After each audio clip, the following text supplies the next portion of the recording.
Comedy Film Nerds Podcast. All right, so let's get into the next film. Well, let's talk about no. But this is it's also relevant because I watched this movie Christine, which came out in 2016. I watched it on. Not about the car. I watched one. No, this is not about. That's what I thought. Did they remake Christine? Yeah, they remade it, which was a great movie. That was a great movie. This was not that.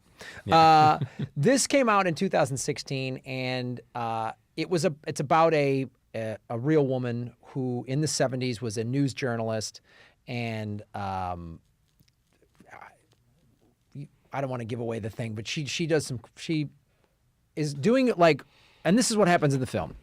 She does like think pieces on this Sarasota news channel, Sarasota, Florida. It's in the 70s, and it's right in like 74 is when they start saying, we need better ratings, and if it bleeds, it leads. They start that thing, and she's like wrestling with that.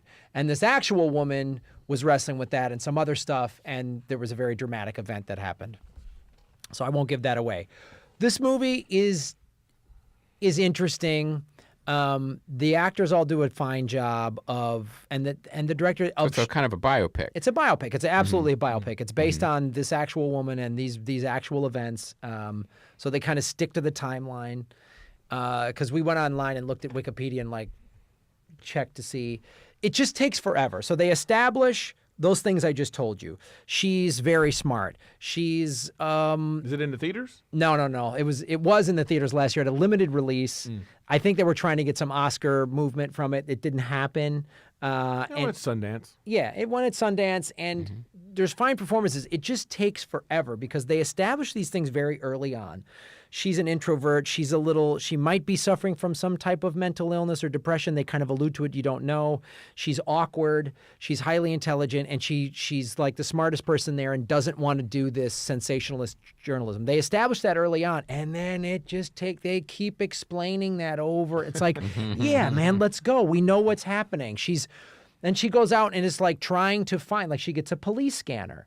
I'm going to find the sensationalist story. Okay, great. And they just take so long.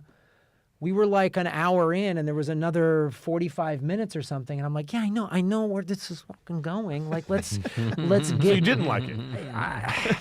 I did. Overall, I can't say what's I liked funny? it. You know what's funny? What you're doing right now is like, it's great to get like a big budget movie that has like special effects. It's so easy to trash those, right? But like this is like this artsy movie. You're so you want to like it. I want to like it. You want to like it, but it's like, hey, it all boils down to the same thing I was talking about earlier. For the story, the same reason why the big budget special effects movie we don't like it is the same reason why the little artsy Sundance film we don't like it. It's not a good story. It's not a good story.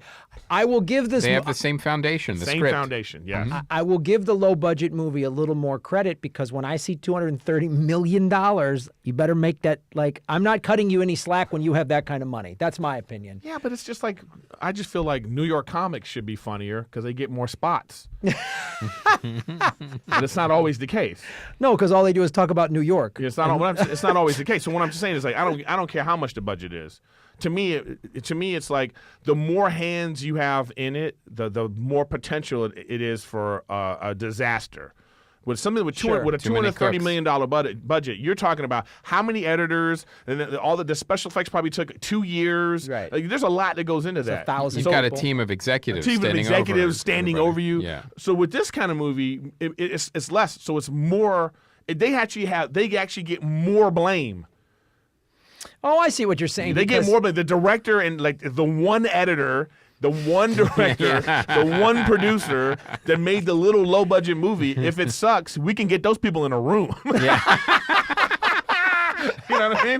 It'd just be, who the fuck is responsible for this? And they would just be like, well, Tim's the editor. He, So actually, I feel like they get more. They shouldn't be let off the hook just because another place has more money. That's my feeling on that. All right, fair enough. Well, here's an interesting thing that happened though, is talking about the search algorithm on Netflix. So I just typed in CHR, and this movie came up. And then this slew.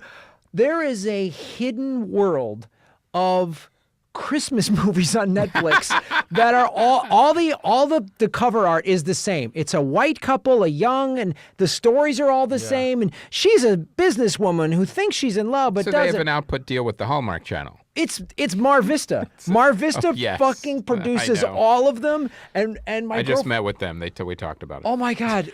My girlfriend and I started watching Merry Kissmas.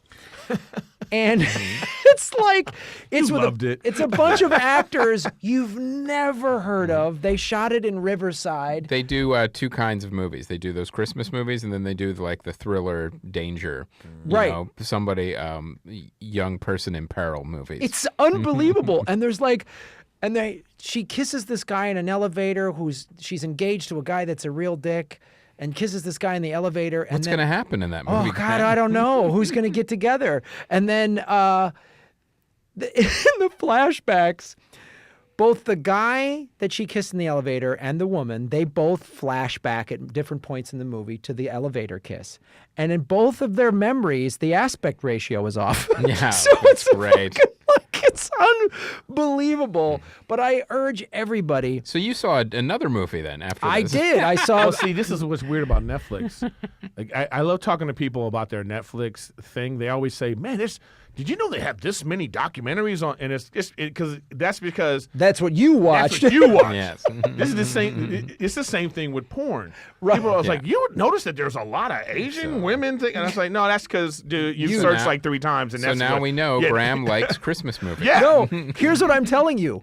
Type in Christmas on Netflix and please watch. All the plots are the same. But I don't want to see because you've seen, and then all those things are going to come up. Then I got trapped. We were looking at all the descriptions and we Then couldn't you're get in a out. You're in a Christmas I loop. couldn't get out of Yeah, them. You're in Yeah. Groundhog Day. Oh my God! It was see you next Merry Christmas and the wedding Christmas and the holiday love and the Santa's So- fun time.